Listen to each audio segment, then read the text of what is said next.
What is up, everybody, and welcome back to M3 Wrestling. I am the Macho Man, Bran, and alongside me always is the American Dream, Andrew Christensen. Andrew, how we doing today? I'm doing great. How you doing, baby?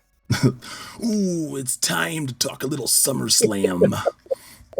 Yeah, we're going to talk about a couple of them. One I really enjoyed, and one, it was okay, I guess. That's kind of how I could be honest with you. I kind of felt just kind of they were both okay. Well, there was good elements in a couple of them. Yeah, but yeah. So yeah, we know we're just a few days or weeks late to the party on this, but we wanted to, for one thing, time and everything going on, but we wanted to do both SummerSlams together. Just because we've got a main review for SummerSlam 96. That's where we're at on this line of podcasts we've been doing. And we figured since SummerSlam just happened also, and we're on the subject, we'll go ahead and talk just a little bit briefly about SummerSlam 2023. Not really a whole lot to say, but we're gonna go through the card real quick and just kind of give quick impressions before we get into our main review of the evening, which is SummerSlam 96. But first, I want to say at the time of this recording, it was a couple days ago now, I believe, Terry Funk has passed away. And we also just learned that Bray Wyatt, 24 hours later or less than, has also passed away. Yeah. So we wanted to just give our condolences to the family and the friends of both Bray and Terry Funk. Terry Funk was I mean, no other word to say other than legend. Yeah. And from what you've described, one of the nicest guys you'll ever probably meet. Yeah, absolutely. Loved watching Terry Funk.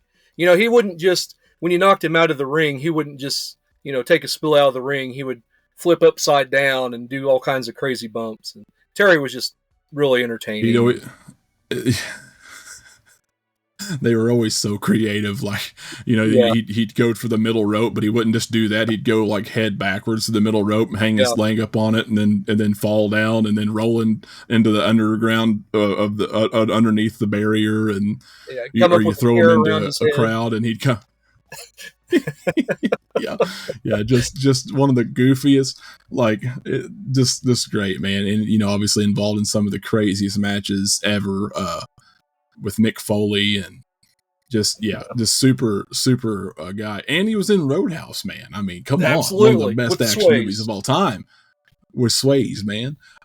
Bray Wyatt, on the other hand, I think I was never the biggest Bray Wyatt fan personally. I admire his creativity. I recognize the creativity. I thought daring to do something different in a world away from characters that we are in wrestling now was very cool.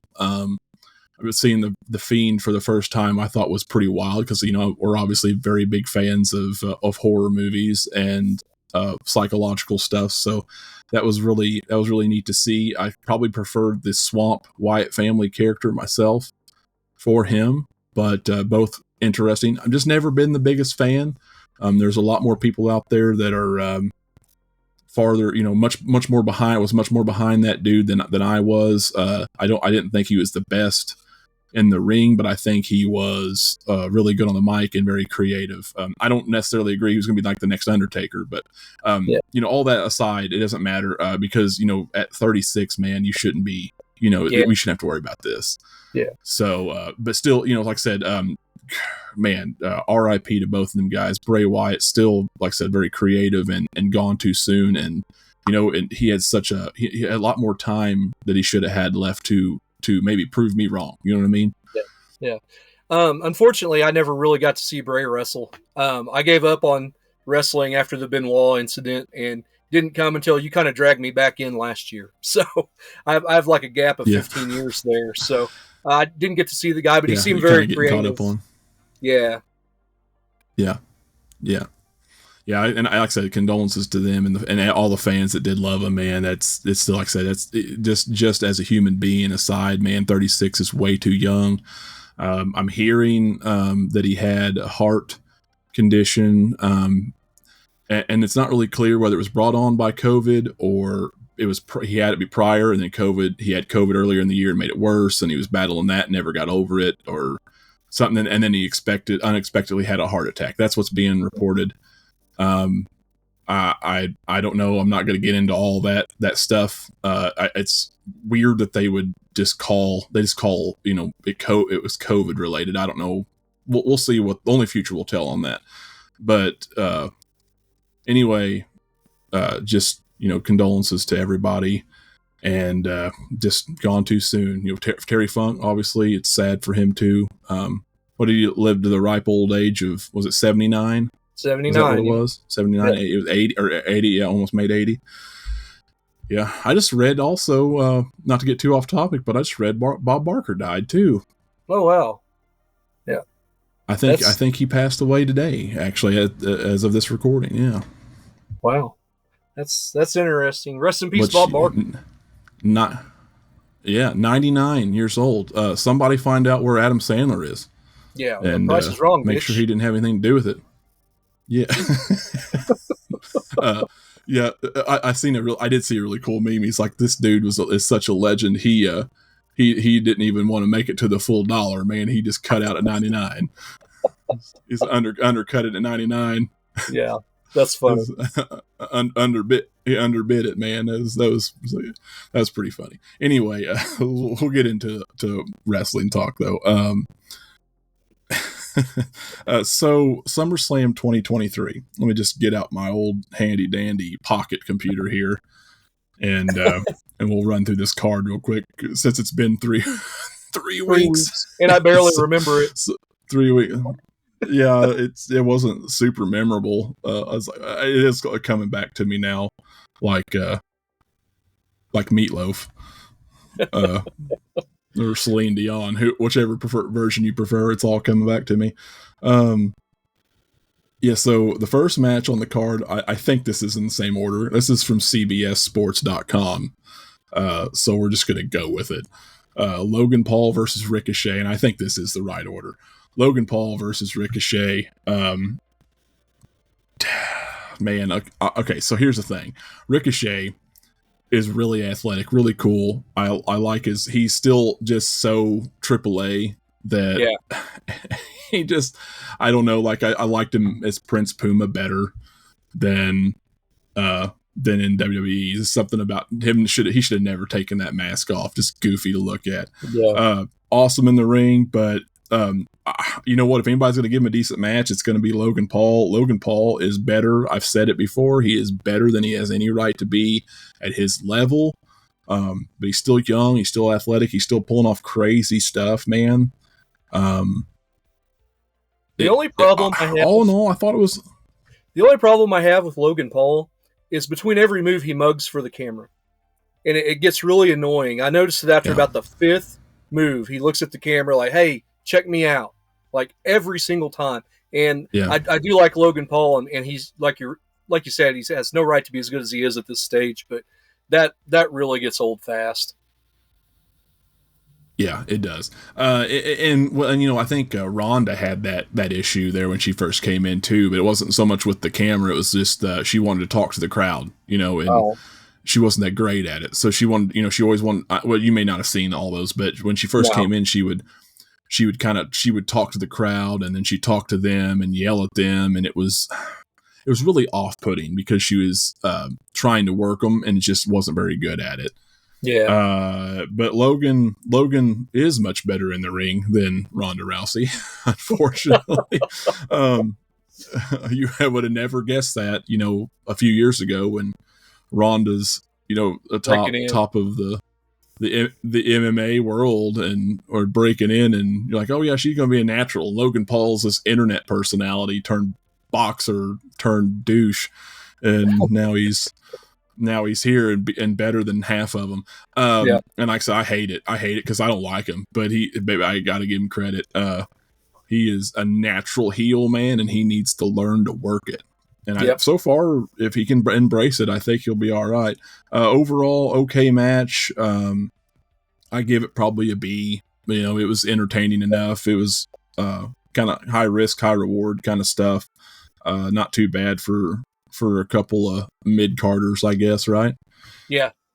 Yeah, not a bad match. I don't remember enough to actually rate these. Like, I sat there and watched it that night, but it's been a couple weeks. So, maybe 2 stars, 2 to 3 stars, somewhere in there. So, yeah, I'll probably just bow out on the ratings as far as this and just give my thoughts. Yeah, that's fine. I was going to say you can bow out if you want to on the ratings for this one, just because it's been a little bit. Next up, we've got Cody Rhodes versus Brock Lesnar. The rubber match, if you will. My favorite match of the night. This was the best match of the night, I thought. This was a good match. This is how you end a rivalry, a run, and I like that a lot. Brock turning maybe face again at the end. And I supposedly, from what I read, he goes off script here to raise Cody's hand in approval, and that was a really interesting and unexpected moment, I think, for most people. Very something that Brock doesn't really do. Yeah. And even if it was scripted, it was the right thing to do, because it's a way to boost Cody where he needs to be. And that's I don't know what everybody else has got in their minds right now, but my mind is still right back at WrestleMania where he lost, and I'm still on that path, hopefully, to whether it be Survivor Series or next WrestleMania or whatever it is, that he will be the next champion, and not the World Heavyweight Champion, the one to topple Roman. And we'll get into some Roman stuff in a little while. I like the match. I agree with you. I like the match a lot. I'm really sick of they really got Tyson-like in their heavy-handedness with Cody's a fighter. Look at him, with the broken arm and everything. And they did that a lot with this match. Wasn't this the match where Brock hit him, threw him outside, he'd get in, throw him back outside, he'd come back in, and just putting over. He was trying to get him to count out for some reason. Yeah, and just the heavy-handed. He's fighting from behind. I kind of over it at this point, 3 matches in. But other than that, I like the match for the most part. Yeah. Well, what's bad, I didn't mind that, but they were milking it quite a bit. It's just the problem. The problem is Brock didn't even work like a heel in this match as much as he was in the last 2. Like that's not like just throwing him out and dominating him is kind of heelish, but then you throw him out and just want to you want to win by count out instead of divisiveness, decisiveness, like you would in your other matches, like Brock Lesnar would do. It's just really weird to me. You know what I mean? Like he's just like, well, this is the 3rd match, and I'm dominating him, but I'm not really worried. I don't know. It's just so weird. Like just pin him. So I know they're trying to tell a story. I know they're trying to tell a story, but maybe when you really break it down, it may not have been the best course of action to milk it that long, because it's not something that Brock Lesnar would normally do. Still an okay match, though. I still thought it was pretty good. Cody had some good offense. Really battled back. Next up, I think I'll just skip the ratings on the rest of these 2. I don't really. It's not that big of a deal. Everybody knows. Everybody's seen it. It's still new enough. I mean, make your own. I'll just say it's good or bad. You know what I mean? SummerSlam Battle Royal. Was 18 guys or some shit. AJ, Omos, Omos, however you want to say it. Karrion Kross. I think Sheamus was in it. Chad Gable was in it. LA Knight, obviously. LA Knight wins, man. Which is good. I guess decent enough redemption for losing Money in the Bank. Maybe that's the way of them telling. I think if LA Knight doesn't win this, I think the crowd craps all over it. After the Money in the Bank thing, because they're ready to just hijacks the show. Yeah, I agree. I think you have to start pushing this guy at this point. I said this to you multiple times. I don't know if I've said how much I've said on the podcast, but I'm not 100% for them just going with whatever the crowd wants all the time, because half the time the crowd doesn't know what they want, man. We're retarded. Like the just like most fan bases, like wrestling fans are so toxic, man. Horror fans are toxic. There's a lot of toxic fans out there, and unfortunately they get a little bit louder than, the real fans who try to be serious. And I don't disagree about LA Knight at all. I just, you gotta be careful about rushing things. And the reason why I say that is because I was mad about Cody losing. This is just my thoughts on this. Cody losing at WrestleMania, I was really mad. And the reason why I was mad is because, what are we going to do? How long are we going to wait? Is anybody going to care about this moment when it happens? Because they were ready to care right then. They were ready for it right then. But, he was injured half the year last year. And if you don't soak on this, man, if you don't really build him back up, he hasn't paid his dues in that company as a main eventer yet. Like, he's not, I think long game is better for somebody like Cody if you're going, as long as you finish. And that's another problem, another hang up I had in my head, because you can't trust WWE like they're doing with LA Knight right here. I had my hang ups, like if they don't do it now, they're never going to do it. Or if they do it later, it may not matter, or, maybe they're testing them. I don't know. I'm just going through all this stuff in my head. But after I had a little time to settle on it, I think it's the right call. I think we need to really wait this out. As long as no one gets hurt and he doesn't get hurt again, I think Survivor Series into that WrestleMania time frame is probably a good way to build him and start that Cody era, and he can get his reign as the champion, the top champion. He can be that top guy, that top face for the company. And I think people will still get behind that. The reason why I didn't want LA Knight, I want him to be pushed, and I want him to be in that spot as well. I just worry with so much shit going on that we're going to shoehorn too many people into this. We don't want, as much as I love the Attitude Era, it's not good to do Attitude Era stuff anymore. You don't want to do this champion every 2 months thing. No. They did that for too long. No, but I think that new belt is what's going to end up happening over on Raw. Seth, I imagine Seth still got it after WrestleMania. I don't get to watch Raw anymore, but I can see that title becoming that, it changing hands every few months. And yeah, I can see, we're getting off into a tangent here, but I can see Cody is the right guy to beat Roman. But even though he's on the wrong show, LA Knight's probably the right guy for Raw, for that title over there. And I agree. The people, I agree. I think if you're gonna fast track him to it, that would be the only course of action you can do, just to see how he would run with that top belt. To really see if this dude was gonna be the guy. I know people are ready for it, people want it, but it's at the same time, once you get it, well, who's next? Are you gonna dump his ass in 2 or 3 months and then go find somebody else? Because that's just how this fan base works, man. They want to take over the show, and as much as it is aggravating that WWE doesn't listen enough, and they don't, I'll agree, they don't listen enough. You can't constantly give in all the time, because then it doesn't become your show anymore. You're not entertaining them, they're entertaining themselves. And that's what fans need to just back off a little bit. Just settle down a little bit. It's not about you necessarily. I know you're paying the money, but you're paying the money. Like in the 70s, they weren't building a match just for you. Like they weren't saying, he's hot right now, let's give him the belt. It wasn't because it would have meant anything. Make it mean something. Does that make sense? Yeah. Like don't just change every time the wind blows, or every time the wind changes direction too, because I know we all have short attention spans now, but you're not doing what's right for the business either. Yeah. But I do think that LA Knight is I know, right for the business, and I think that it's more, I do agree. The fans are totally behind him. The way that the fans were behind Austin, we're talking about that Attitude Era thing. The fans were behind Austin when he came in. In my opinion, we'll get here eventually with our podcast. I think Austin should have had that belt a year earlier than what he did. But I kind of think that's where LA Knight's at right now. that like Think that so. early Austin Well, stuff. yeah, and only time will tell. I don't know if he is going to be that level big, but I think he definitely has a shot. You know, the way people are after him.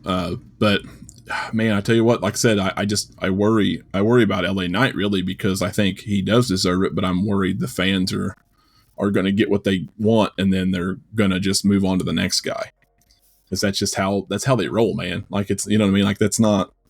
You know, there's very few people that have that staying power like Austin and Rock did. So we'll see if LA Knight can be that guy. But yeah, I would buy their time, right? But I think you're right. I think the world heavyweight belt is for him, not that Roman belt yet. Next up, oh boy, Ronda Rousey versus Shayna Baszler in an MMA rules match. This match was kind of, yeah, it was not good. I wasn't as hard on it as most people, just because it is a wrestling show. It's a wrestling ring. And these guys are wrestlers now. They're not, these women are wrestlers now. They're not in MMA anymore. But at the same time, Shayna, who is far better in this business than Ronda took to it way better than Ronda did. And nothing against Ronda. She's a very strong and good athletic person, but I wasn't as hard on it, because I'm like, okay, this is like, it's not that big of a deal. I mean, this is their element. They should be good in this element, and everybody just shit all over it. I guess because they knew Ronda was leaving. I don't know if this is like the WrestleMania 20 Goldberg versus Brock Lesnar thing, where there's like, well, we know this is it for Ronda, and she's bailing, and this is stupid anyway, and they're bad, and I don't know. I didn't want to be as hard on them, because this is their element, and it really wasn't that bad. It's like anytime you try to fake something like the boxing match at WrestleMania 2, the fans are going to smell fake, and they're going to, you know, which is odd to say with wrestling, but they're going to crap all over it. Like, right. You can't throw fake punches and stuff like that and expect everybody to eat it up like it's real. And I was laughing through most of this match. It was sad that they were even in that position, I thought, to be exposed like that. Yeah, I guess I can agree with that. I was for the MMA style just because that's their element.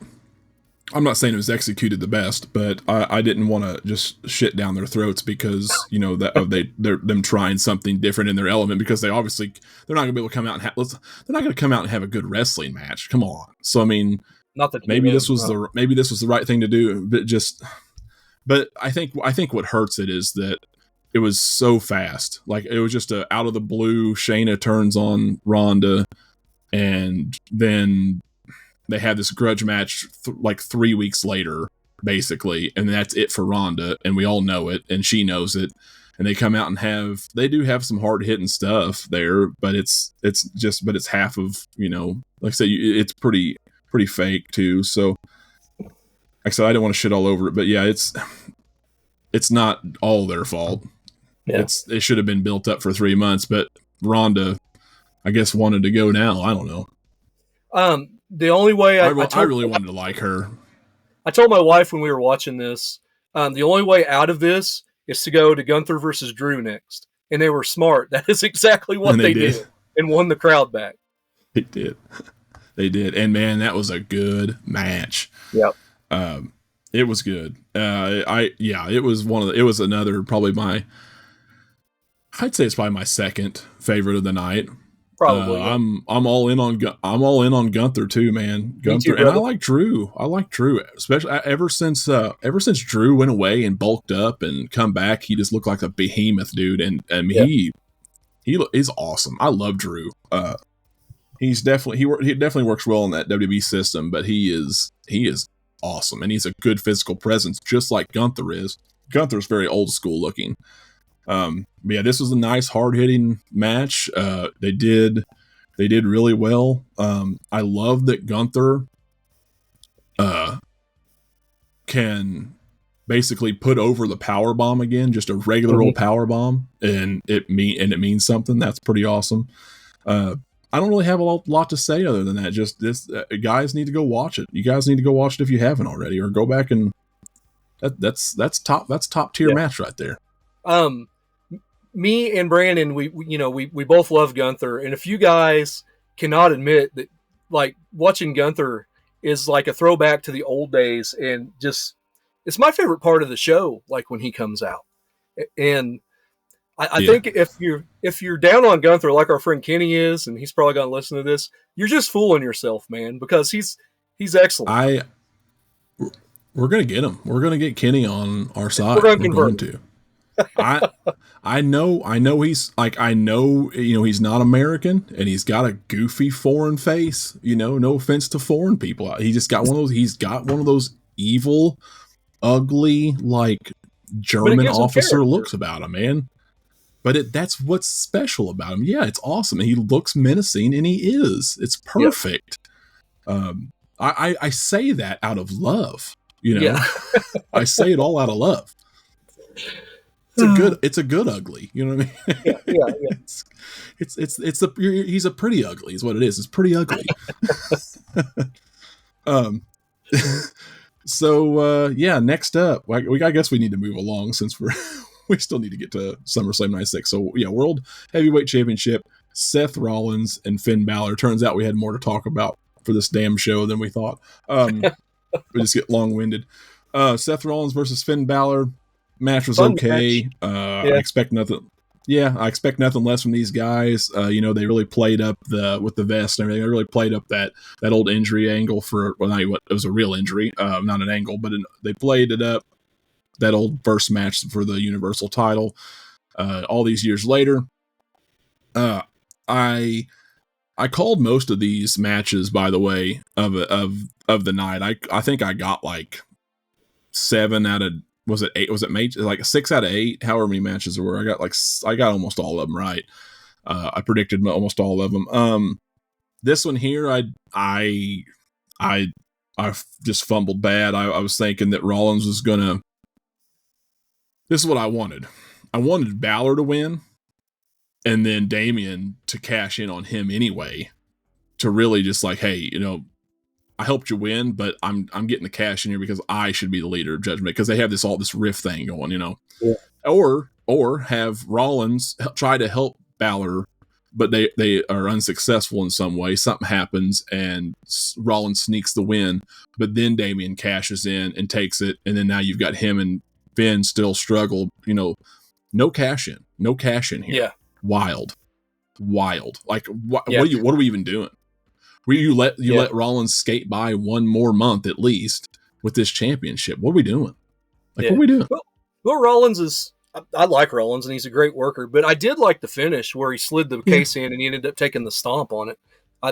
Even though it wasn't exactly what you wanted, it was still a pretty good finish. It was a good finish. It just, it's like, you missed an opportunity here. If we're, I don't know what they're planning on doing with the Judgment Day going forward, or how long this is supposed to, last, but that would have been a good way to keep it going. You know what I mean? Like that would have been a good way to really push that inner struggle.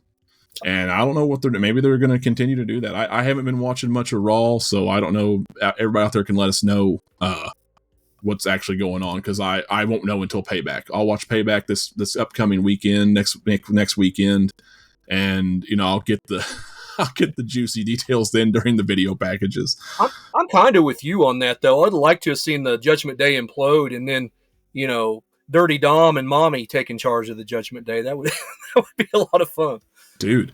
I'm telling you, that's where the money is. That's where the money is, and I never thought I'd say that. Like Rhea's money, and Dom is not, but Dom has made that. But that's the whole point. That is why it's so good, because Dom is being protected by Mommy. Yep.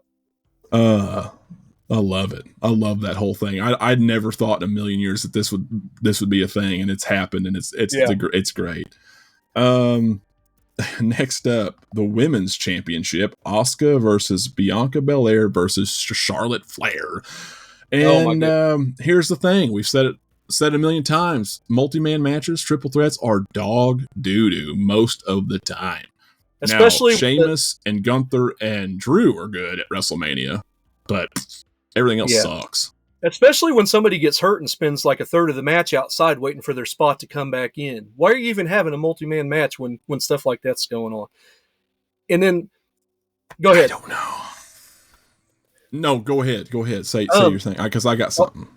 I wanted to say, because my daughter actually kind of likes women's wrestling, and so I called her in, and so she's watching. Bless her heart. Yeah, bless her heart. I called her in, and she's watching this at the foot of the bed, and Charlotte's offense looked so bad. It was so flippy-doo and soft, and she's like, dude, she's ballerina wrestling. She doesn't know anything about, actual wrestling, but I'm like, this 15-year-old girl who has no idea can see it. This is bad. Well, here's the thing. Okay. I'm just going to say it right now.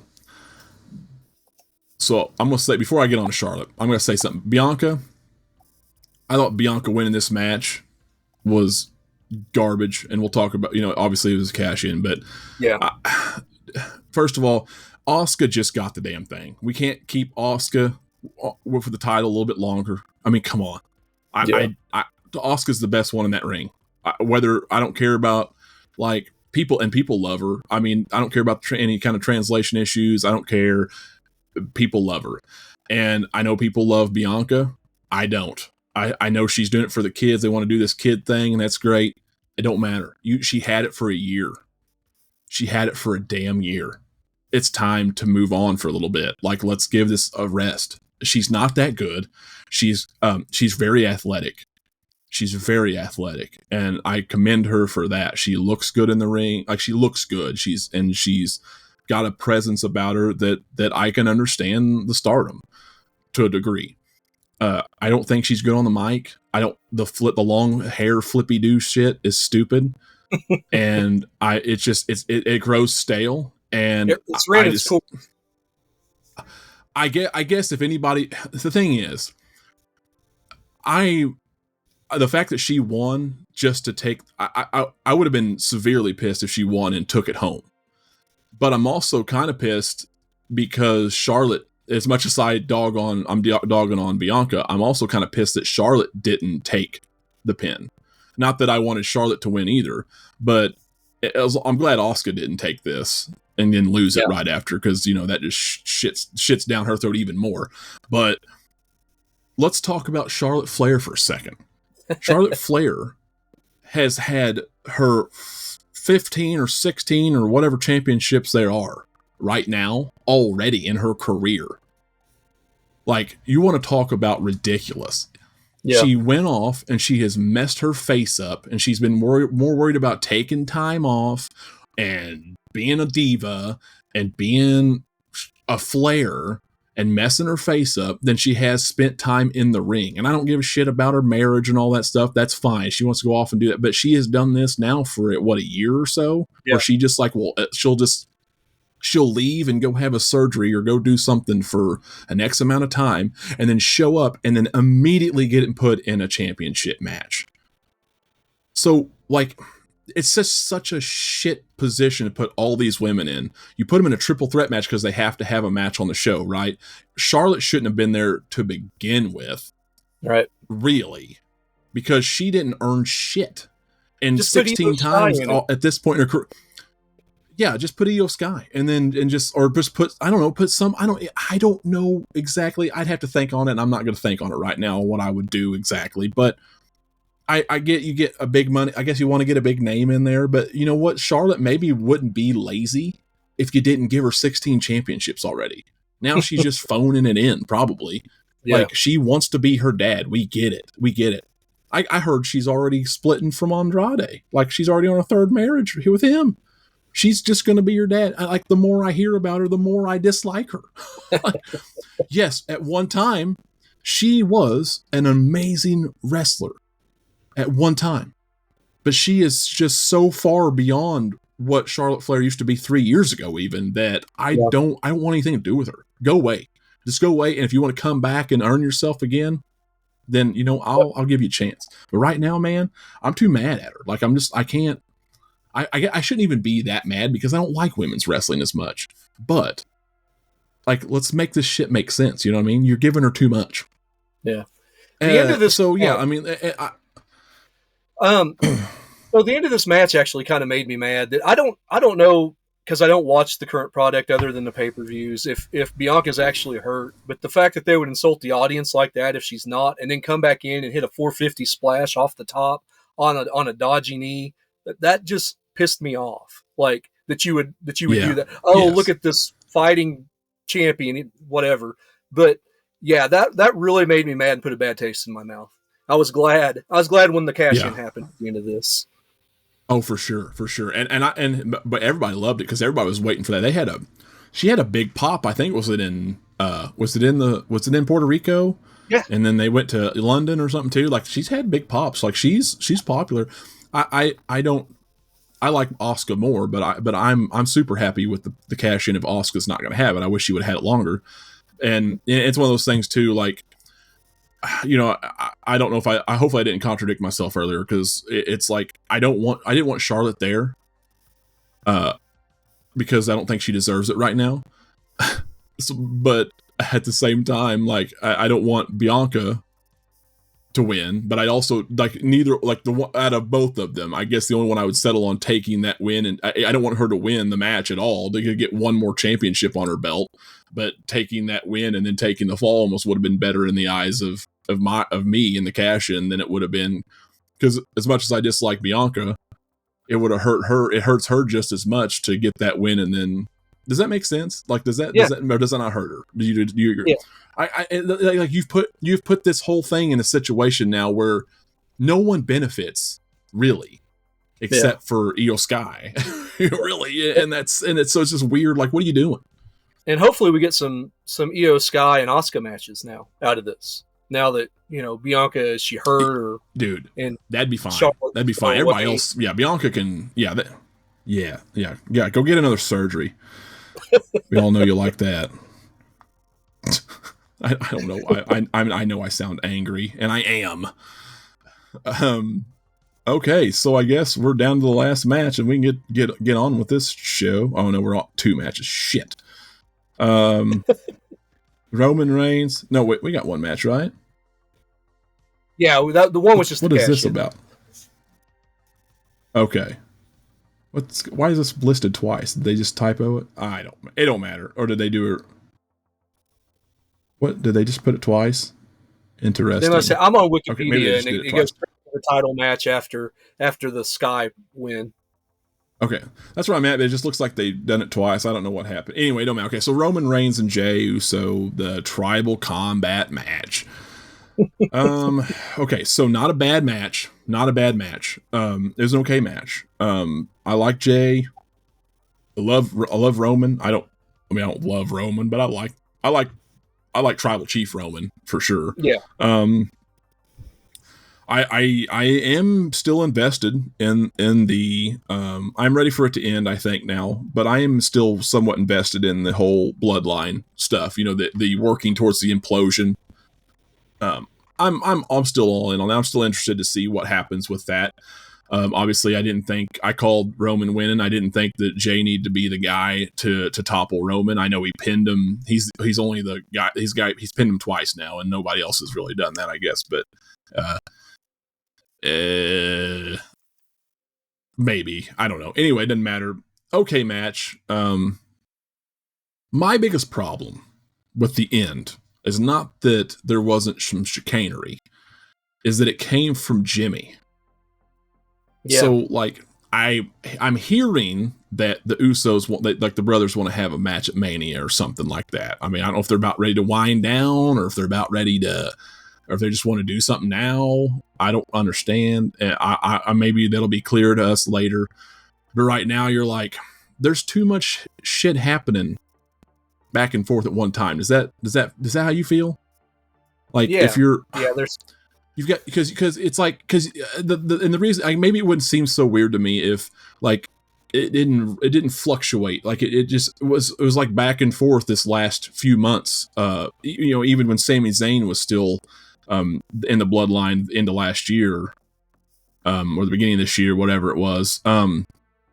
You had, because Jimmy would be on a tangent and then Jay'd have to reel him in, and Jay was more loyal than Jimmy at one time, and then Jimmy fell in line, and then Jay was Jay was the one that you had to impress. Jay was the one that was kind of fighting against Roman or something right there. And then, then you had Jimmy backing Sammy, and then Jay didn't back Sammy. And then Jay finally accepted Sammy, and then Sammy finally went against Roman, who it's just too much. And then now you've got Jay, and then the whole Jimmy thing, and which one of them, even the next week on SmackDown, when they all confronted everything was confronted and Jimmy came out, Jay didn't even just complete, he super kicked him or whatever. But he didn't even act like he was just that mad at first. He was just I don't know. It's just so weird, man. And I haven't watched a couple SmackDowns here, so I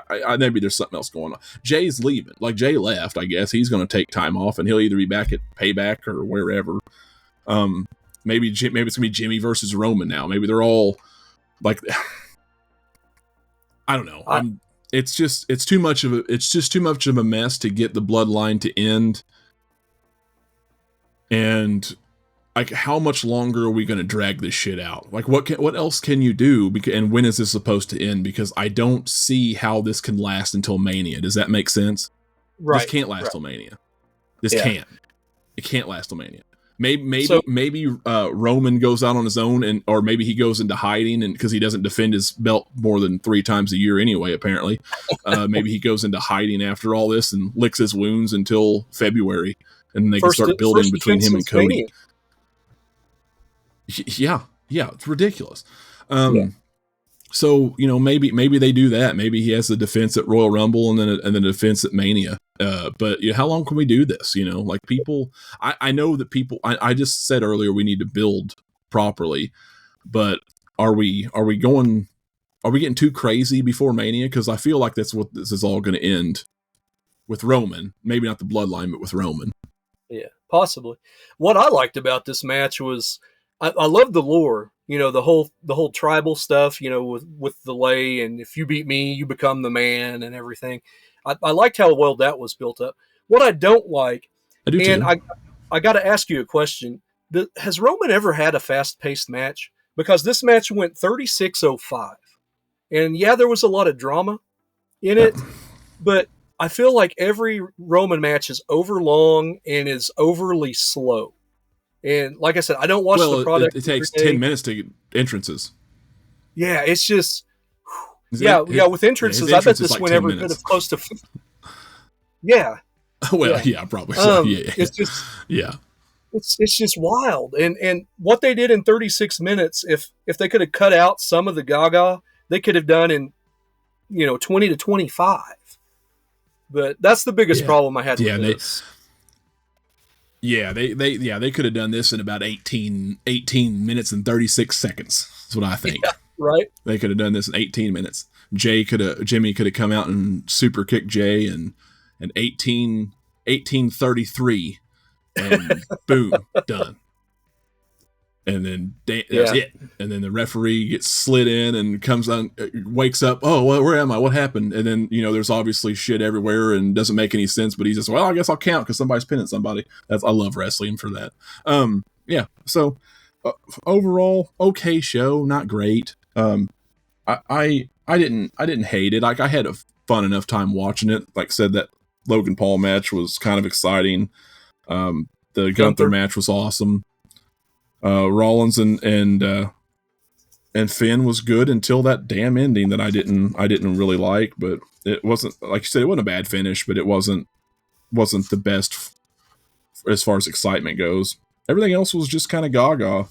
So I guess if you want to get into some real gaga, let's talk about SummerSlam 96. Since we've already wasted 45 minutes doing, I was never expecting to get through 45 minutes. That's what I was thinking. We almost have 2 podcasts here. Yeah, we almost have 2 damn episodes. But I think we can get through it in a reasonable amount of time. I don't really have a lot to say about every match anyway. I don't know if you do or not, but I wanted to show you something before we get into SummerSlam 96. I'm always talking about how I had these. It's my VHS, my original VHS of the pay-per-view recording of International Incident from that we just did last last month. You found it. I actually found it. It was on a shelf back there, not packed away. So I must have watched it in the last 5 or 10 years. But Hell, yes. I actually have most of these, man. But the funny part was I was looking for SummerSlam 96. I had the Coliseum video. I was going to show it. But I actually went through and sold a bunch of those to get this laptop to start doing YouTube stuff. So, yeah. You sold 96. I sold it. The next one that we'll talk about, or right down the line, Mind Games, the VHS for that, I actually got $75 for because nobody had it, like on eBay. So yeah. Well, good for you. That's all right. Yeah, shit happen. But yeah, I do too. Absolutely. I still got a lot of these original pay-per-view broadcasts. So if you ever want to watch the free-for-alls, let me know. Oh man, so we'll talk about the free-for-all just briefly, not just mention it. I didn't watch it. But poor Steve Austin got stuck on the free-for-all on this one. So SummerSlam 96, August 18th, 1996, from the Gund Arena, the brand new Gund Arena in Cleveland, Ohio. The attendance was 17,000 people. So pretty good crowd there. And I feel bad for all 17,000 of them for having to sit through half of this shit. And I love classic wrestling, man, but I got a reason for why I said that. Not because every match, like it's not like every match was Gaga, but well, no, it was Gaga. Not every match was just terrible, but there was Gaga. So free for all match. First up, Austin versus Yokozuna.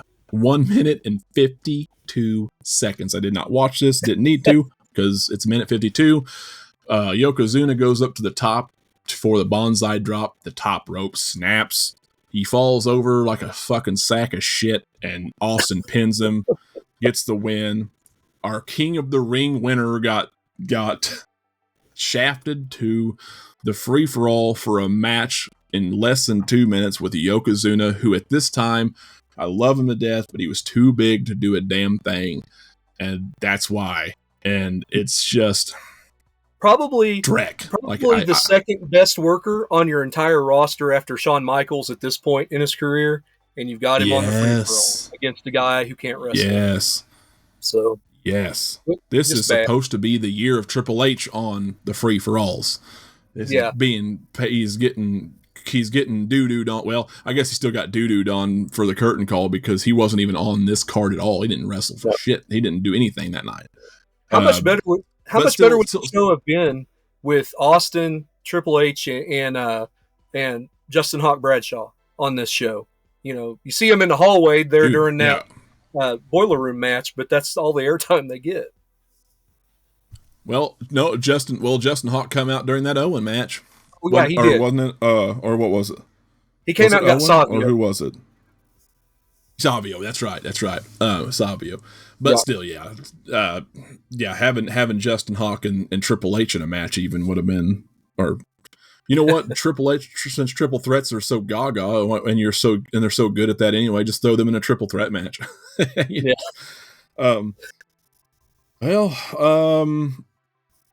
So I guess we'll get speaking of Owen, we'll get to match number 2 of the night, which will be the first match on the official show of SummerSlam 96, and that's Owen Hart versus Savio Vega.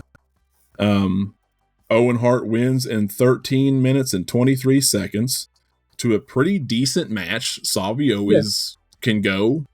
Owen can go. Owen gets the win after a cast. He takes a cast off and fires one off at Savio's head and gets the pin. In plain view of the referee. Muffed it up a little bit. Yeah, almost muffed it. He had it dropped on the shit, and he had to stumble and grab it and put it back on his hand. And then of course Justin Bradshaw comes out and attacks Owen a little bit afterwards. So like I said, decent match. I gave it 2, and I think I gave it 2 and like a half. It was a good match. 2 and I didn't mind the. I like the finish where he takes the back suplex off the top rope and puts the cast behind his head and kind of knocks him out, knocks him silly, and then puts him in the sharpshooter. Yeah. Other than that blatant cast shot, I thought they could have left that out, and just went straight to that sharpshooter. Yeah, I think you're right. I think they didn't have to get that in with that other one. But I still like it because it's Owen's the heel, Camp Cornette's heels, and it's a good finish for a heel, for a lower card match, for opening match even, which it was technically the opener.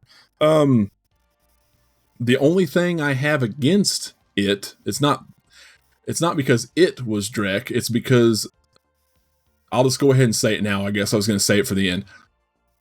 Every single match on this card, every single match had interference or Gaga or some crazy shit happen or somebody turned on somebody. You know what I mean? Like that. Every one of these, there's not one single clean finish I never noticed without some sort of interference distraction. Yeah, I'm like, oh my god, every single one. If it was a manager, because the managers were most of it, obviously, and we'll get to that with each match. Yeah, there was Gaga on every single match. Yes, exactly. I'm like, oh, well, yeah, surely this won't. Yeah, nope, whiskey bottle. Even the Sid and the Bulldog one. We'll get to that in a minute. But so I was really good with this finish because it was a good heel finish. The only problem is everything else after it diminishes it because every single one of these had to end in stupid Gaga, which is crazy. Like this is some Vince Russo, like WCW shit. Not even WWF shit. This is Vince Russo shit, and it's 96. Well, Vince was there, but he wasn't in any kind of power. I think he was writing the magazine at the time or something.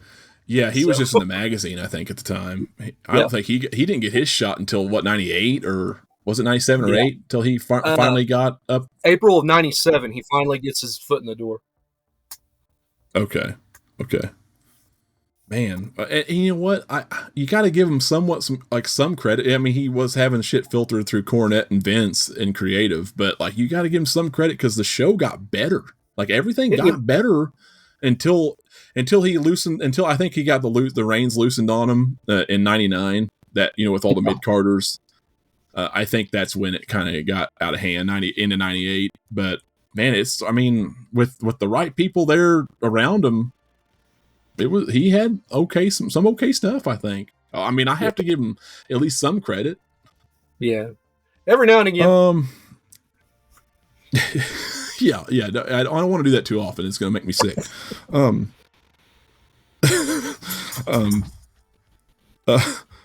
My dog's shaking back here. I don't know if you heard that. She knows what's coming next. Number 3. Yeah, she heard Russo, and I think she got a little bit sick herself. She's out here. Ooh, just getting the taste out of her mouth, licking her butt, probably just to get the taste out of her mouth. Aren't you? Yeah. Anyway, so match number 3, the New Rockers. Okay, here we go.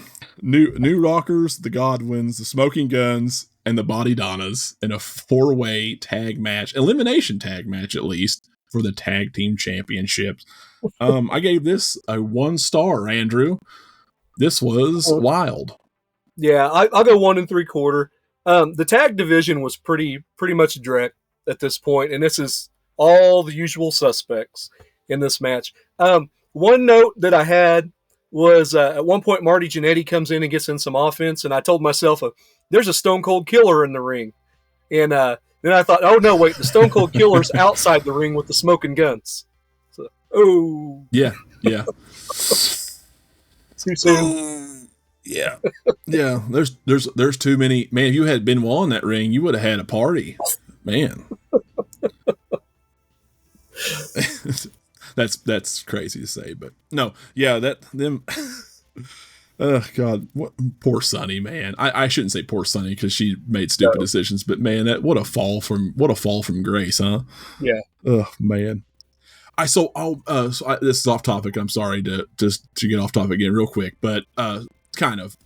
So I seen a meme today, on I think it's Facebook or something, and it showed Sable, Terry Runnels, and Sunny, Sunny's like 46 or 8 or whatever she is now, and Sable's like 56, and Terry Runnels is 57.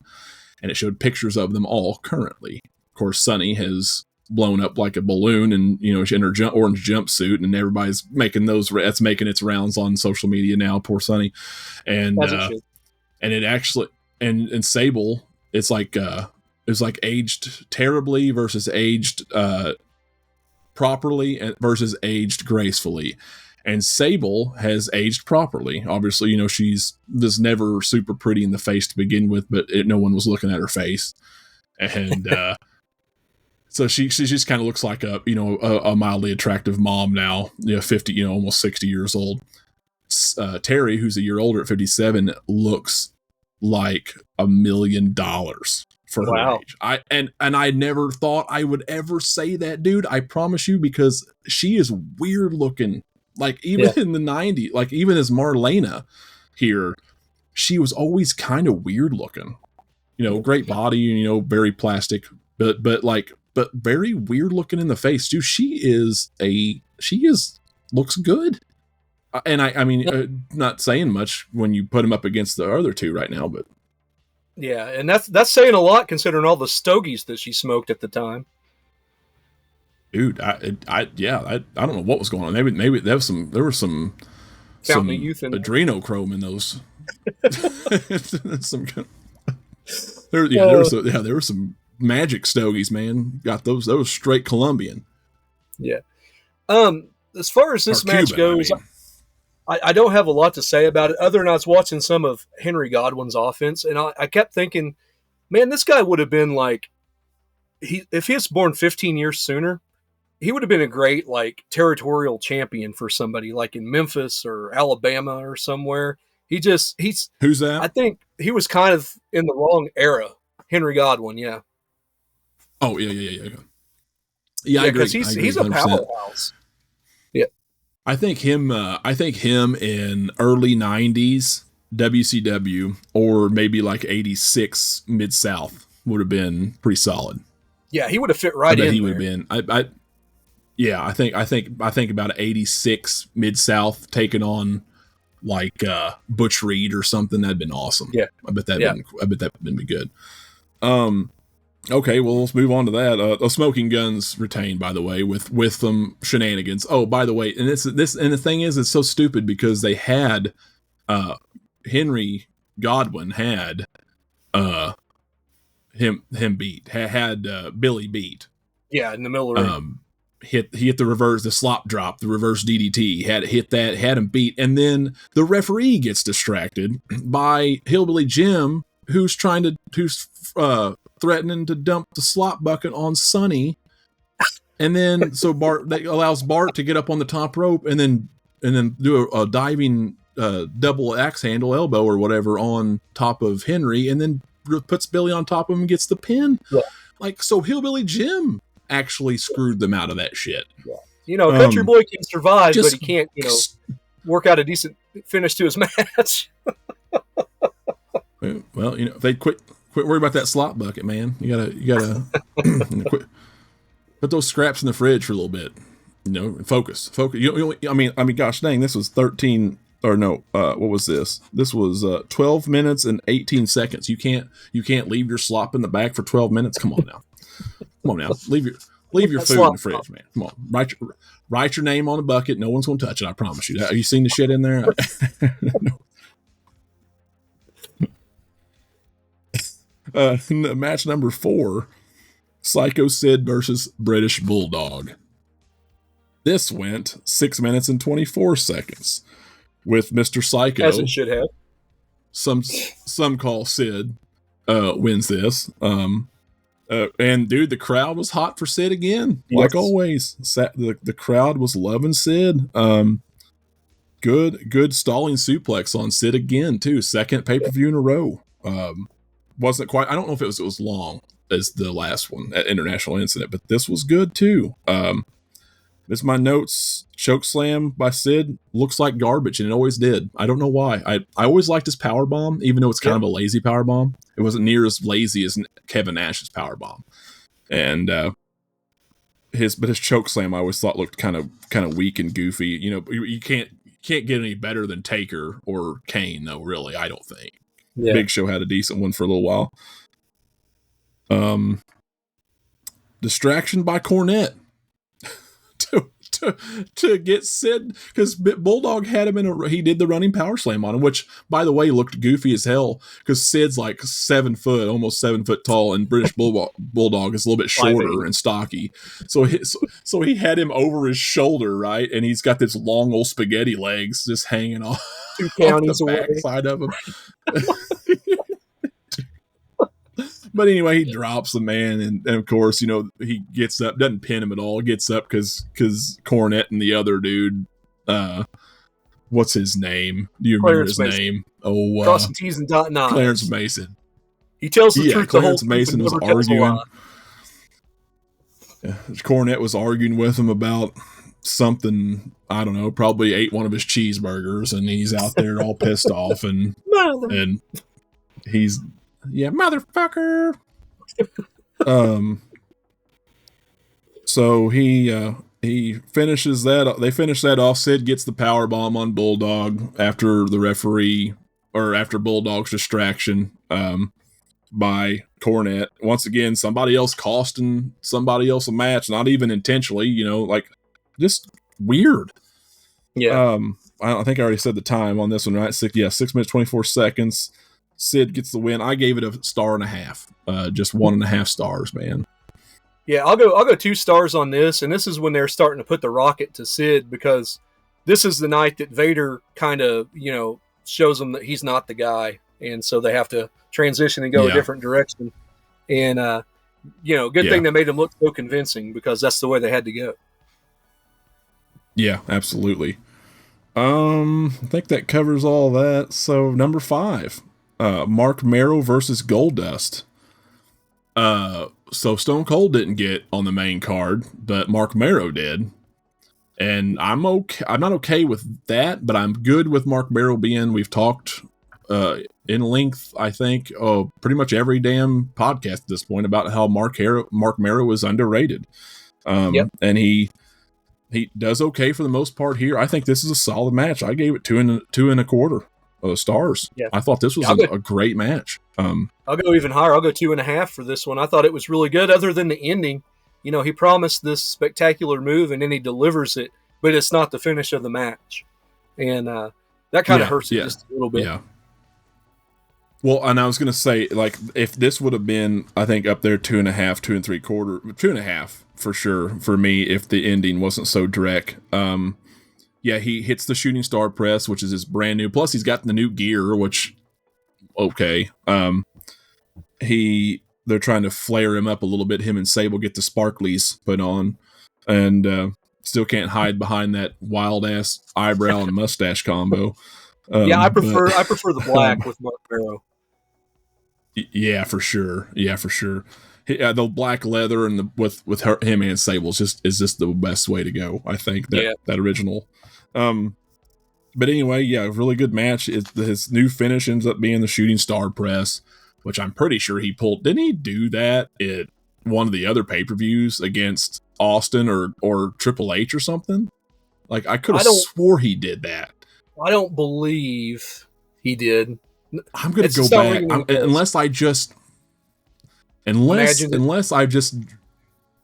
well, I know I didn't imagine it, but I've also been watching concurrently, like at bedtime, I'll put on like some Raw 96 I've been trying to get through the whole year, and I'm about to where we're at now. Like, I'm just about SummerSlam area. So, or maybe just, I don't know.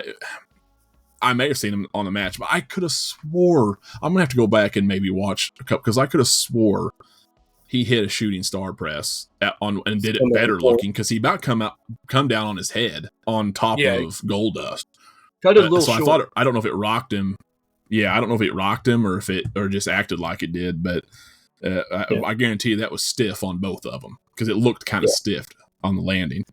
I will say that overall good match. Even though he didn't get to land his move, I am glad that Goldust ended up getting the pin, because at this point, you know, Goldust had lost to Ahmed, and you know, he'd had some schmoz finishes with the Undertaker, and he's starting to lose his luster a little bit. So you got to get him some wins. Yeah. I agree, and this is where I agree and I disagree, because I agree about Goldust. Goldust is still in a time in his career, that first year especially, where they have to sell him, they have to keep pushing him, and I definitely agree. The problem is, and we see it pretty much from here on out, Mark Marrow never gets off the ground, man, and it sucks. Like I hated the finish at the same time, because I'm fine with Goldust winning, but I'm not fine with Mark Merrill losing. Yeah. Because he's lost against Austin. He lost the last match. Like, he's lost. Did he win an international incident? He lost to Austin. I can't remember. Yeah, he lost. Yeah, he lost to Austin. That was when it was. So he may have won a match on Raw. That might be what I'm thinking. But he's not winning shit at these pay-per-views, and it's like, man, it's aggravating to sit there and watch. And I know I've got to get used to it, because that's pretty much what happens, I think, between now and the time that he leaves, because Sable becomes the star. Well, not to spoil anything for you, but he does get an IC run. They're talking about it during the show. They're going to start an IC tournament because Ahmed had to vacate it, and he ends up. Oh, does he get that? Yeah, very shortly. Oh, good. Very short run. Oh, yeah. Well, okay. Well, shit. I mean, it's something, I guess. You'll be all right when you see who wins it from him. I imagine it would be Austin, wouldn't it? I'm not going to spoil it for you, but it's not Austin. Oh, okay. Oh, it's not Austin. Okay. Man, I'm trying to think who that. I'll think of it later. I guarantee. 96 is weird, because I don't know enough about the end of 96. Could be, has Brett come back and beat him after his run with Lonesome Dove? No. Brett comes straight in and gets Austin in November. Yeah. Oh, okay. Oh, is that when he comes back? November? Does he not come back till November? Like October. October to November, building towards Survivor Series. Okay. Yep. Wow. Okay. So I think that's all I had. That was 11 minutes and 1 seconds. 2.25 stars for me. Next, we get the little Ahmed package in the middle of this too. The Ahmed story with him and Farouk. Farouk kicking the hell out of him and injuring him. And my wife, halfway through that, said, "What is on Farouk's head?" What? I said, I think it's an egg carton, dear. I'm not sure. He's a painted egg carton. He's a gladiator, man. I guess. I don't know. Gladiators wore teal back then, apparently. So, You know what? I wasn't around. I don't know. Could have. Yeah. We may have it all wrong, man. Could be. It could have been bedazzled and everything. Speaking of having it wrong, tell them about the next match. Lawler versus Jake the Snake Roberts. Okay, so if you thought that Lawler versus Warrior was bad, this match was dreck. This was just more filler gaga that you put Lawler in, when Lawler is like the man who could do whatever you need him to do. And Jake probably should have won this in a redemption angle, but he did not. They embarrassed the crap out of him. I mean, he did win, right? But it was like by disqualification. Or no. Lawler got the win, because he snuck because he snuck the bottle into the throat. He pulls out this big old wine bottle, like an abnormally hugely sized wine bottle. Look at me, because he's a drunk, and he got he's an alcoholic, and he's severely intoxicated, or drugs and all this stuff. Obviously he's got a huge problem at this time, and they're working this in the story, and Jerry's just being a piece of shit. So Jake pulls out Snake out of his bag and then dumps it on Lawler, just enough to waste some time. Jake does not look good here. He took a backdrop one time. It was pitiful. But I expect nothing less from Jake at this time. It's sad, because Jake is such a legend, but just going through such a rough time, is out of shape. Jerry, who is not, just is really good at being a dickhead. Yep. But didn't get his redemption. Lawler gets the cheat and the win. Again, gaga where, somebody's cheating to win or some kind of wonky finish. By the way, we didn't mention the wonky finish in the last one. Terry gets up on the apron to distract the referee after the shooting star press or whatever, and then he doesn't get the pin on time because the referee was distracted, which allows Goldust to somehow take a power slam and then get up and then reverse a whip to the turnbuckle and then kick him in the back and hit the curtain call. That's another reason why I didn't like it, because it's like he just took a shooting star press and a power slam, and now all of a sudden he's got him in his finisher, and he gets the 1-2-3 off of his finisher. So, but either way, still you have to chalk it up to Terry's interference. So it's more gaga. But Lawler this match, and Jake. I love the Lawler shtick. I always, his pre-match stuff and talking about how Jake has arthritis. He's stiffing a different joint every night. Some of his comedy. I'm going to spoil Raw, I think, that comes after this for you, because it's great in getting the redemption angle. I believe there's a Raw where Jake comes in all disheveled and they think he's all hungover, and he actually catches the King in a quick DDT and pins him in like 10 seconds or something. I'm pretty sure that's coming up on Raw. And he does get a little bit of redemption for this, but they made him look really bad at the end of this match. They did.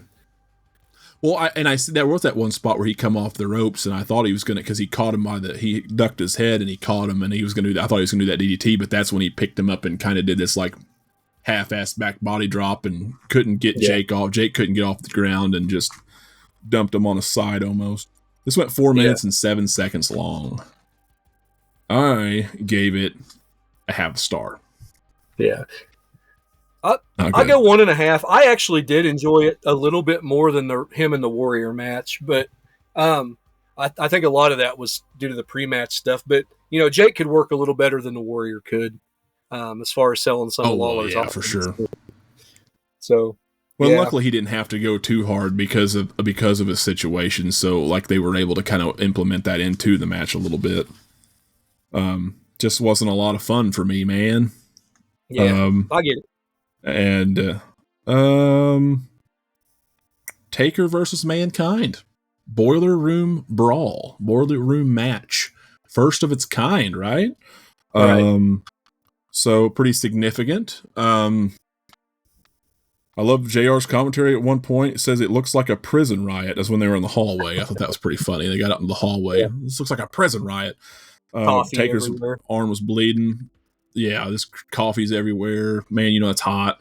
Probably not, but a lot of back and forth, a lot of beating the hell out of each other. We didn't get a lot of backstage brawls at this time, and this is what would become a lot more significant in the Attitude Era. Yep.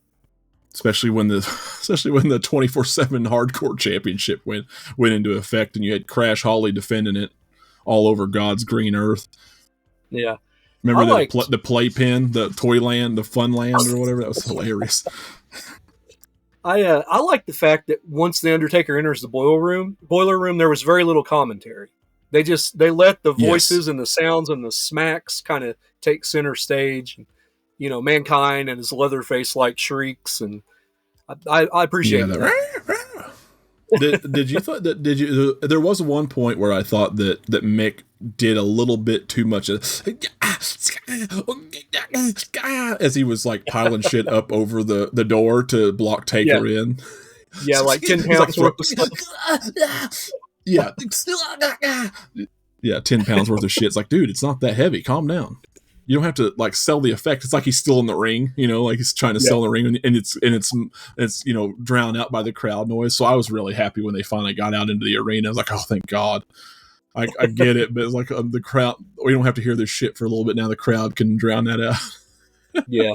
Of course, another thing that I kind of really liked about it was, I believe after the first match they did an interview with Todd Pettengill where he was like licking one of the boilers. And it was like covered in dust. Just selling how just off kilter Mankind was. I like that segment. That man, I tell you what, back in the ring when he exposed that bare floor, man, and took that backwards bump off, that was pretty gross, wasn't it? Like just the thud, him hitting his back. Oh, whew, Yikes. He talks Well, he about really that in put it his out book. there. He used to do that in Memphis for $25 a night. Like, he would take that same bump, like wherever they wrestled in like 1988. Really? Yeah. Yeah, for like $25 a night. And yeah, so he talks about bringing that back just for that match. Thank God he didn't do it much after that, but he found new ways to destroy his body and shorten his career even more. Right. But they got 26 minutes and 40 seconds on this. What'd you think about those old school big ass heavy TVs? They're probably 27, 32 inch TVs or whatever they were, like out there on both sides of the ring for the fans in the front to see what's going on. That was back before they had the big Titantron stuff. That was great because it reminded me of like school days. Like you knew you weren't going to have to listen to the teacher when they brought that TV out on the trolley. It did look like that. He rolled it on one of those damn TV carts or whatever and just set it in front of you and the long ass cable into the wall. Yeah. Yeah, that's great. I gave this 2.5 stars, and I know that might be low to some. It might be high to some. I couldn't. The reason why I couldn't do it too high is because and this is my rating as an adult now. It's just, what can you do other than it's just gruesome. You beat the hell out of each other. There's nothing too articulate about it. There's nothing graceful about it. Doesn't mean it's not entertaining. Doesn't mean I don't love it. Just means that I can't rate it super high because it's not a match of sorts. So I like hardcore stuff. I don't like it as much as I used to as a kid. I think as a kid I would have ate this shit up if I seen it in person. I did. And it is the first of its kind, especially in a WWF on WWF television. So that's wild, so I get the significance of it. I get the importance of it. I don't want to take away from that. It's just, and it's, I don't even know how you rate these very well anyway, because of that. Definitely, like I said, my rating is just based off of match only, of what they can really do. But as far as significance and importance, I think it's right up there with the best. I think it's something that, unless you just absolutely hate that kind of shit all the way around, I think it's, and honestly, I could have probably done a little bit higher, but it's also significant because of the ending, the finish. I was going to talk about that a little bit. Yeah, Go ahead. I love how Taker gets in there, and of course, when you're there in the arena, you can't see what you see on TV. So I love the pantomime. He's down on one knee and he doesn't give him the urn, and he's give it, and you slowly see that turn in Paul Bearer. I like how they did that, how it just wasn't just all at once. It just real subtle, and then bang, he gets him. Yeah. But I was kind of go ahead. Oh, I was just going to say real quick. I just wanted to say real quick that I like that too, because he kind of, at first I don't remember that turn. Like, it's been a long time since I've seen the ending to this match, so I was like, man, are they gonna, what's he gonna do? Because he stopped and he looked at the crowd. I'm like, oh, is he gonna milk the crowd? But I actually like the way they did it better, because he looked at the crowd.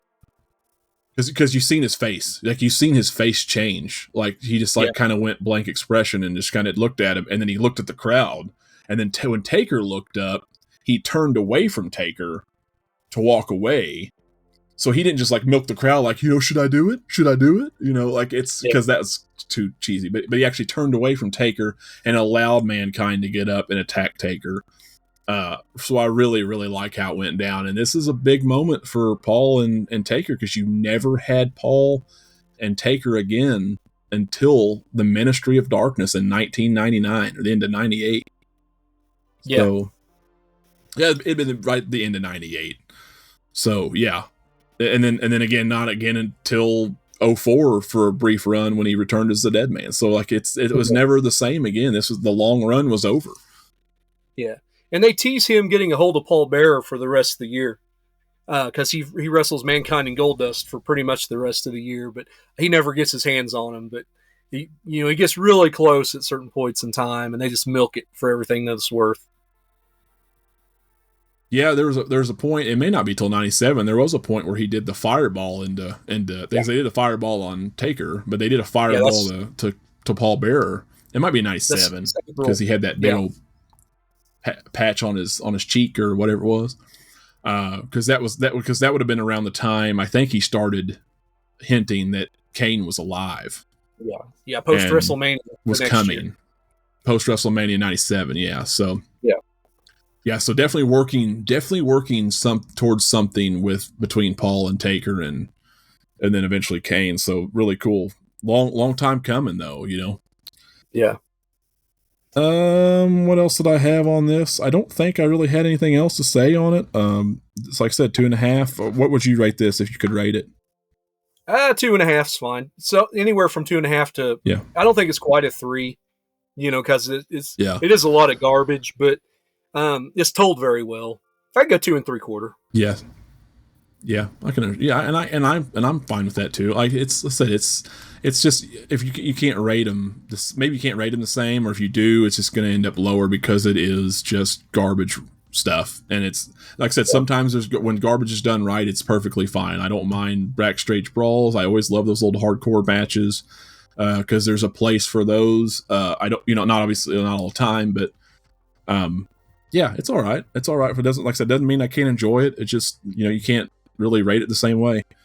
I guess I think that we're on to finally, after all this time, after an hour and almost a half recording down, maybe not that long, close. HBK versus Vader for the world title.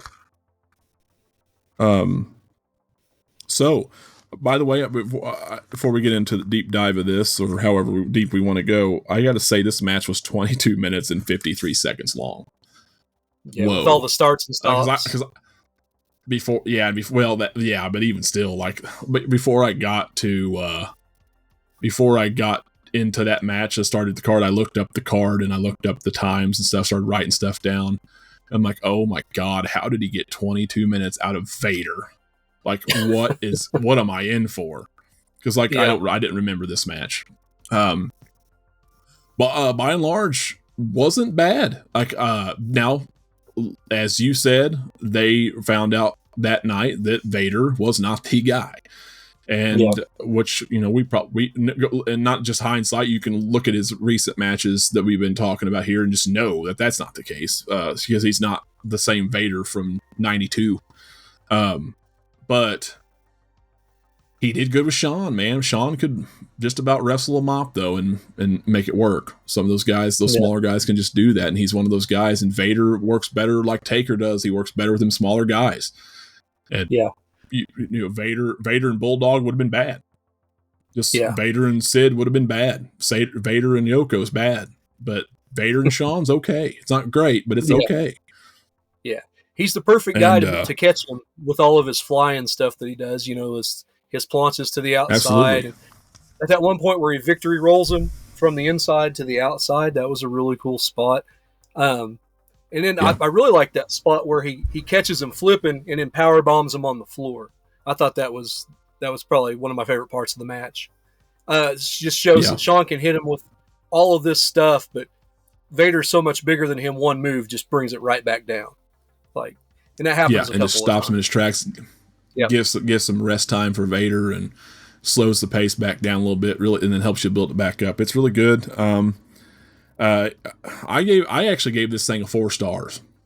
I thought it was maybe 3. I think 3 3/4 to 4 is perfect for this. Yeah, I didn't want to go quite 4, but I was thinking 3 3/4 for this. I do like the Gaga in this match. We're talking about that for this show, and I like it because Cornette's kind of behind it. I think is why I like it. Vader wins by count out. Shawn Michaels, you stinking coward! You got yourself counted out, so you wouldn't have to lose. Yeah, we don't want to win this way. We want to take the title from you. If you got any guts, get back in here. And then he takes his racket, and the same thing, disqualified. I like that, and that would actually be copied about 4 years later. Something very similar to this at Fully Loaded with Chris Benoit and The Rock, where Benoit beats him a couple times during the match, but not for the belt. And I got you. A retelling of the same thing, and it was done really well both times, I thought. That was 2000. That was the one we didn't make it to, wasn't it? We started down that 2000 road, and we decided to go back to 96 and start from there. Yeah. That was like right before we started this podcast. And we were still over at Macho. We'll get to that. We're definitely going to get to that. And there are times where those stop and starts are, because they're trying to make a wrong a right or something. I like that. I do like that. I think there's an appropriate time and place for that.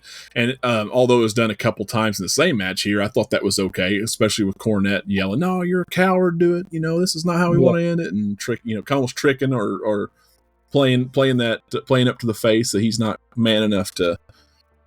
So I like that a lot. I agree. I think this works really well here. And I think getting that kind of match out of Vader, even though it wasn't great, I think everything as a whole was worth the 4 stars. I'm just proud of him for getting 22 minutes, even with the Gaga out of that big old son of a bitch. Yeah, that's crazy. What did you think of Shawn in his tantrum on the failed elbow drop, where Vader was supposed to? I was going to mention that. And I forgot. I'm glad you said that because I forgot to write it down, but I do remember that. I was going to ask you the same thing. Like, what happened? Because he had all the mustard to get there. It wasn't that far. Vader didn't move. Vader didn't move at all. Because Vader was supposed to move. I out of the way. Yeah, out of the way, because then was it supposed to be the next sequence? The next sequence, you see him knock Shawn outside, and then it goes to the outside. So I think he was supposed to move and do something and send him out. And I watched an interview with Vader, and he said like he couldn't remember exactly what the spot was, but he's talking about how for some people like Shawn, it's got to be A, B, C, and D. And in his world, sometimes you go A to B to D and come back to C, and they just weren't on the right page there. So he thought he was actually getting good with it. Yeah. Okay, and he pulled the old school Randy Orton tantrum.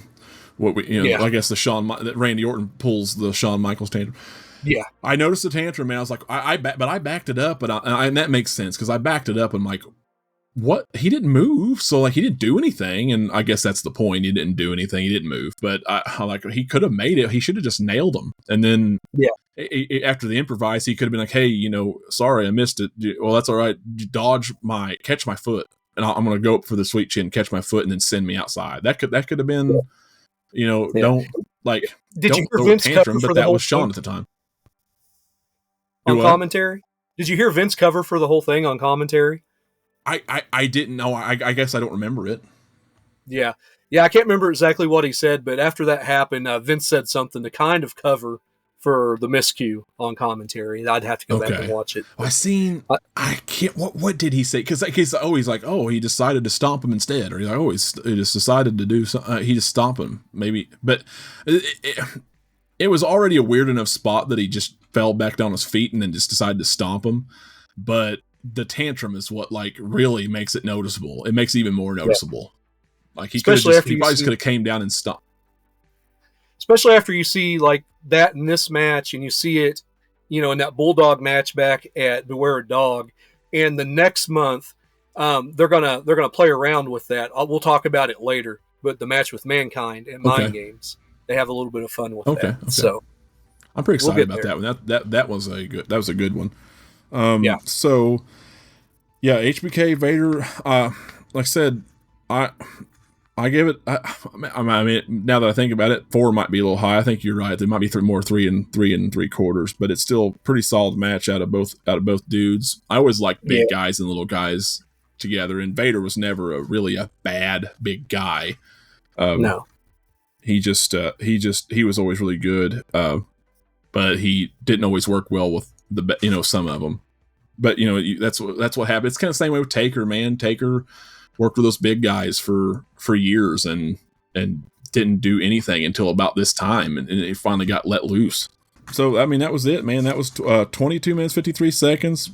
Shawn after a couple restarts, Shawn finally gets the pin on Vader and retains the title, beats the Behemoth, and they go in a different direction, like you said. I guess they go to Sid, man. They start building Sid, and then we're gonna get a Shawn Michaels and. They actually have an In Your House in December called In Your House, It's Time, which was supposed to have been Vader's time. He was supposed to have won that belt at Survivor Series. And I got you. I got So you. now they've got Sid as champion with like Vader's catchphrase as the title Sid of the time. show. It's just really weird looking back in hindsight. Yeah. It's psycho time, baby. Yeah, because that leads into Shawn versus Sid for a little while there. They had that big match at Royal Rumble in '97, and Yeah, hell yeah. We got some good yeah, stuff, man. It's going to gradually, like, there's going to be a little bit of stuff here and there, but it's going to gradually get better as we keep going. It's like it's going to just keep your. The next In Your House has that one great match on it, and the rest of the show's all right, or just a little below all right. But after that, man, we get into some good stuff from once you hit fall '96 into '97. Oh yes, man! I cannot wait, especially getting to that Survivor Series with Austin and Brett. Yeah, and then that's not even counting the WrestleMania match we're going to get into with them later. I think that wraps up the show, though. I think overall, show wasn't good, man. I give it a C, probably like a 3 out of 5, 2.8 out of 5. I don't know, whatever C is. It's probably what I'd rank this thing. 2 3/4 out of 5. It's overall. Maybe. Yeah. It's not great. It could have been too much Drek, too much Gaga. Every single match, like I said, had something. And, it's not a big deal to have something, but every single match isn't really needed.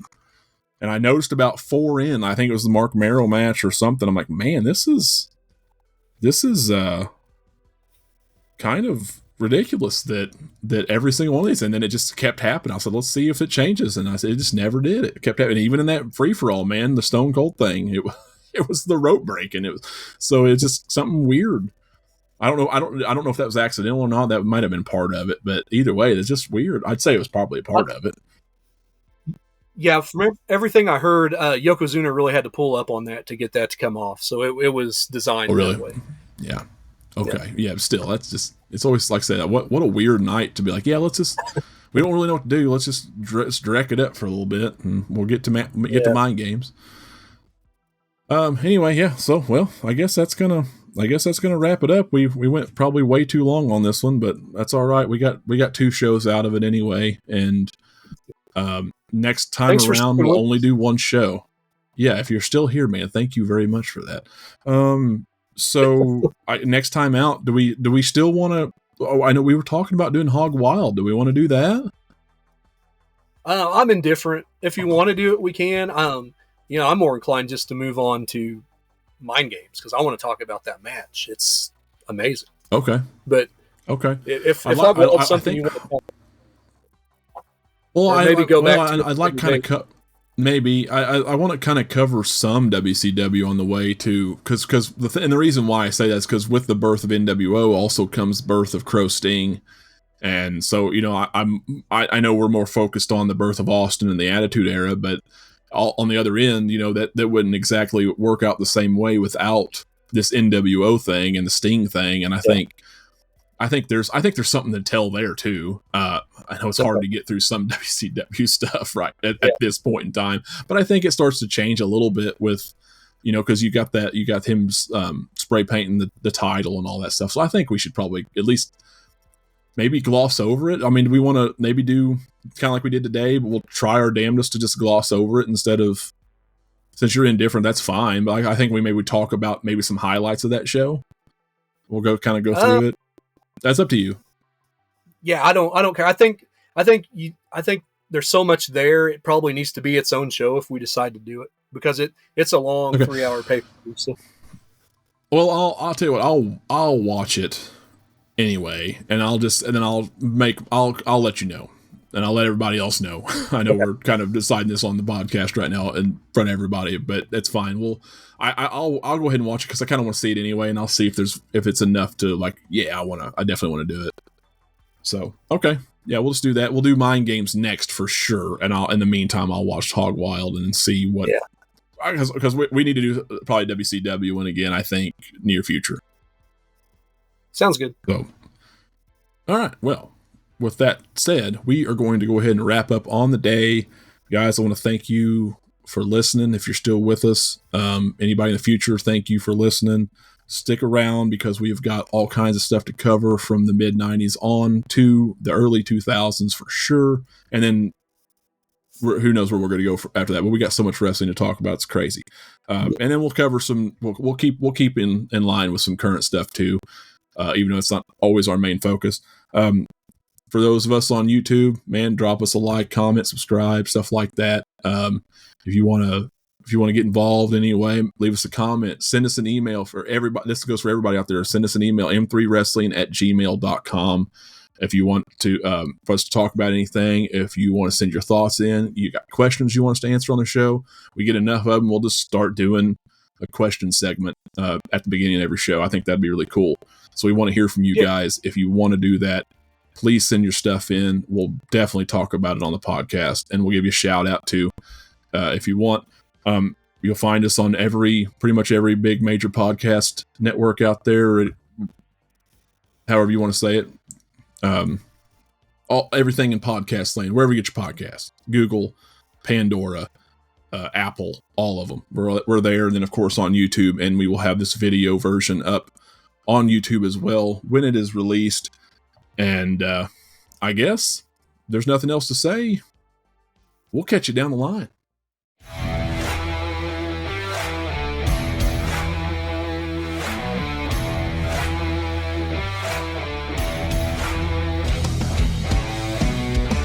Oh, yeah!